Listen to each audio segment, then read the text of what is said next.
Orang Kemboja memang rajin. Nak dibandingkan dengan orang Melayu, malas. Nak dibandingkan dengan orang Melayu, malas. Cik dok kata Melayu malas. Biarlah makcik. Orang Malaysia dia ada subsidi. Nak pergi hospital pun RM1. Nak pergi klinik pun RM1. Nak beranak pun RM1. Tak macam makcik. Hai guys, jumpa lagi. Kali ini kita membahas masalah kaum Melayu Malaysia. Baru-baru ini beredar video yang viral, yakni seorang warga pendatang asal Kamboja yang dianggap menghina kaum Melayu Malaysia. Yuk kita simak videonya ya.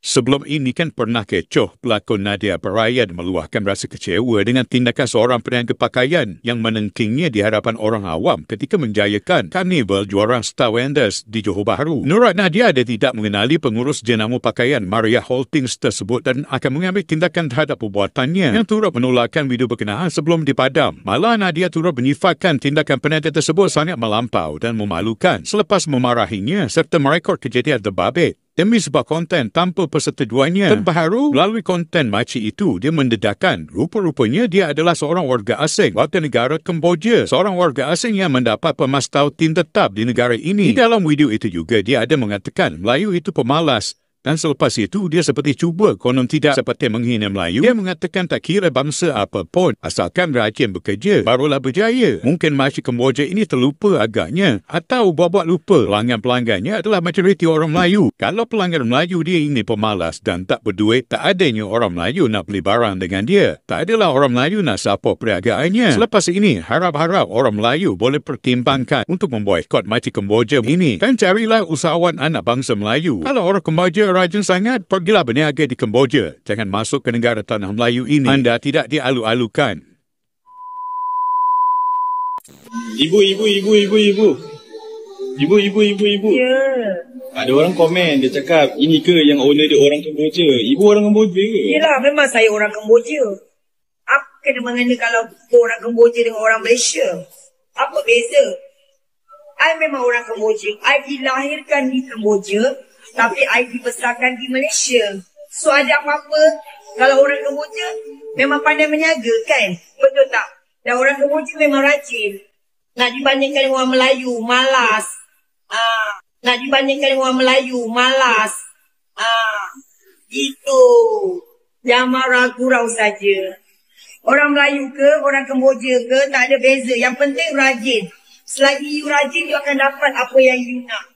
Tapi kalau you malas, tak dapatlah apa yang you nak. Apa tu mengharapkan orang? Memang hampes lah. Okay? Bye. Seorang TikTokers Malaysia tampil menyangkal dakwaan bahawa orang Melayu itu malas. Oh, sedapnya mulut cakap orang Melayu malas. Akak cakap macam tu seolah-olah macam tak ada seorang pun orang Melayu yang rajin kan? Dengan akak pusing sana, akak pusing badan sini. Nampak macam akak menghina kami orang Melayu. Kalau akak cakap orang Melayu tu malas, akak tengok Alif Shukri tu, berjaya tak dia jadi usahawan terkenal?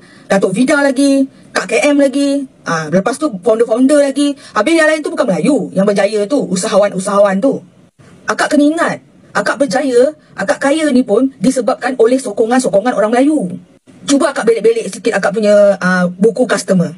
Banyak tak orang Melayu yang datang ke kedai akak beli barang-barang akak? Akak rasalah kan, kalaulah orang Melayu tak datang ke kedai akak rasa akak boleh hidup ke macam ni? Akak, tak semua orang Melayu tu malas. Banyak yang rajin, banyak yang minat berniaga. Tapi nak buat macam mana? Susah sangat. Nak dapat kedai, nak dapat lesen, nak dapat tapak.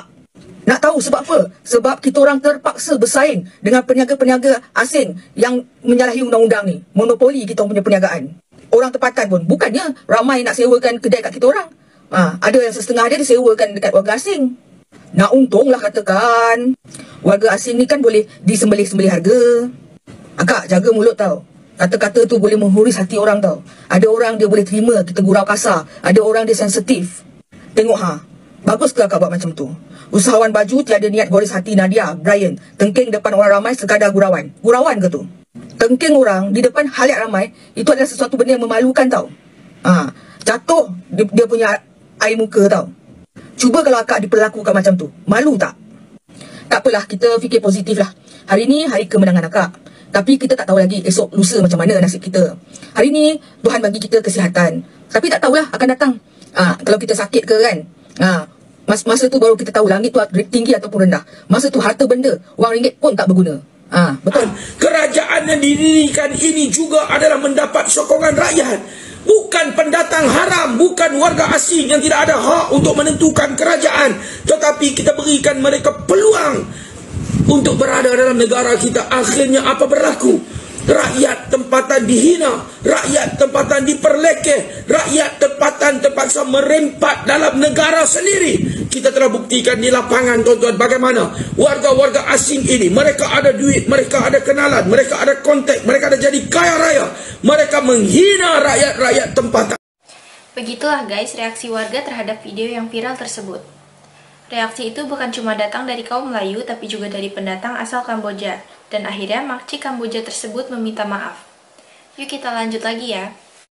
Ini kecoh mengenai seorang wanita warga Kamboja yang mengusahakan butik pakaian telah mengeluarkan kenyataan bahawa orang Melayu itu malas. Video tersebut yang dimuat naik melalui akaun TikToknya telah mengundang kemarahan rakyat tempatan. Malah segelintir warga asing yang menetap di negara ini untuk mencari rezeki turut mempersoalkan tentang kenyataan yang dibuat oleh wanita terbabit. Aku sebagai warga negara asing ya, sangat sedih ya. Bila aku dengar ada warga negara asing yang bekerja dalam Malaysia ni, yang mengais rezeki dalam Malaysia ni, tapi ya, mengatakan warga negara tempatan ni pemalas, Melayu ni pemalas. Kenapa kau tak sedar diri ke yang kau tu ya menumpang di negara mereka ya? Kalau tak mereka ya yang menyapot perniagaan kau ya, aku rasa kau tak akan berjaya sampai sekarang ya, sampai ke tahap itu ya. Tak sangka pula ya, owner dari Maria Holding ni warga Kamboja ya. Tak salah kau tu warga negara mana, tapi kau ingat kau menetap di Malaysia ya, kau mengais rezeki di Malaysia. Makcik mengaku makcik dilahirkan di Kamboja tapi dibesarkan di Malaysia. Macam saya pula, mak saya dilahirkan di Kamboja, saya lahir kat Malaysia. Saya yang lahir kat Malaysia ni pun, yang berketurunan Kamboja ni pun, ya, tak berani nak buat statement macam tu tau. Yang makcik kata tu, Melayu malas, tak macam Kamboja rajin. Makcik sedar tak makcik duduk dekat Malaysia, tanah Melayu. Yang makcik duk kata Melayu malas. Biarlah makcik. Orang Malaysia dia ada subsidi. Nak pergi hospital pun RM1. Nak pergi klinik pun RM1. Nak beranak pun RM1. Tak macam makcik. Makcik nak kena bayar mahal-mahal. Kita kena ingat tau, kita menumpang negara Malaysia. So, bila kita menumpang ni, kita buat cara menumpang. Termasuklah diri saya menumpang juga di Malaysia. Even saya dilahirkan Malaysia, saya tetap berketurunan Kamboja. Mak ayah saya Kamboja juga. Ayah saya Vietnam, mak saya Kamboja. Sepanjang 9 tahun saya berniaga, tak pernah pun dalam online saya duk kata Melayu malas. Kenapa orang Melayu nak perahkan tenaga lebih-lebih? Sedangkan macam-macam mereka boleh dapat. Macam makcik, macam saya, kita kena kerja keras. Sebab kita nak menumpang duduk negara orang, kita duduk diam-diam je. Kalau makcik dah kaya, makcik jangan sombong tau. Sebab setiap perkataan yang keluar daripada mulut kita tu, dia sensitif, faham tak? Sensitif. Dengan rendah hati, Auzubillahi minasyaitonirrajim. Bismillahirrahmanirrahim. Allahumma shalli sayyidina Muhammad wa ala ali sayyidina Muhammad. Saya minta maaf atas kekilafan saya bercakap, dan kalau you rasa itu adalah penghinaan, saya minta maaf sekali lagi, banyak-banyak. Dan saya pun maafkan you all semua atas apa yang you all masuk dalam live saya. Komen saya cakap Melayu, apa Kamboja babi, Kamboja bangsat, boykot. Saya maafkan semua orang. Sebab saya nak jadi orang yang berlapang dada. Okey? Tahu, saya tak pernah koyak. Saya tak pernah koyak. Saya akan koyak bila Allah tak pandang saya dan Allah tak reda saya. Ingat tu, sahabat. So, terima kasih yang mana dah support saya. Dan jangan hina pekerja saya. Pekerja saya tak ada salah apa-apa. Okey? Pekerja saya tak bersalah apa-apa. Mereka dah bekerja lebih daripada 5 tahun dengan saya. Okay, so saya maafkan orang-orang yang menghina saya. Saya maafkan orang-orang yang menghina saya. Saya minta maaf atas kekhilapan saya. Okey, itu saja. Saya bagi pihak staf dan juga produksi yang konten kereta ni pun minta maaf juga. Ada kesilapan daripada pihak kami yang terlepas pandang benda-benda yang sensitif, benda yang negatif dan juga pelibatan agama bangsa ataupun apa saja. Kami minta maaf banyak-banyak atas kesilapan itu sebenarnya. Mungkin kesalahan itu daripada pihak kami. Baik itu daripada Allah dan buruk daripada kami. Dan sesungguhnya Allah itu Maha Pengampun, Maha Pengasih, Maha Penyayang.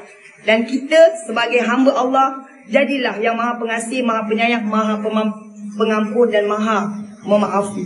Sesungguhnya Allah tutup aib-aib kita semua. Tapi kalau Allah buka aib-aib kita, kita malu. Okey? So saya tak mampu untuk puaskan hati semua orang. Saya cuma bagi tahu, saya minta maaf atas ketelanjuran kata-kata saya. Dan saya maafkan juga yang masuk dalam live saya, menghina staf saya minta maaf. Saya maafkan untuk you all semua. Okey? Tahu. Begitulah guys, makcik dari Kamboja tersebut akhirnya meminta maaf. Dengan adanya perminta maafan itu, semoga kaum Melayu Malaysia sudah tidak marah lagi. Terima kasih sudah menonton sajian kami, sampai jumpa lagi.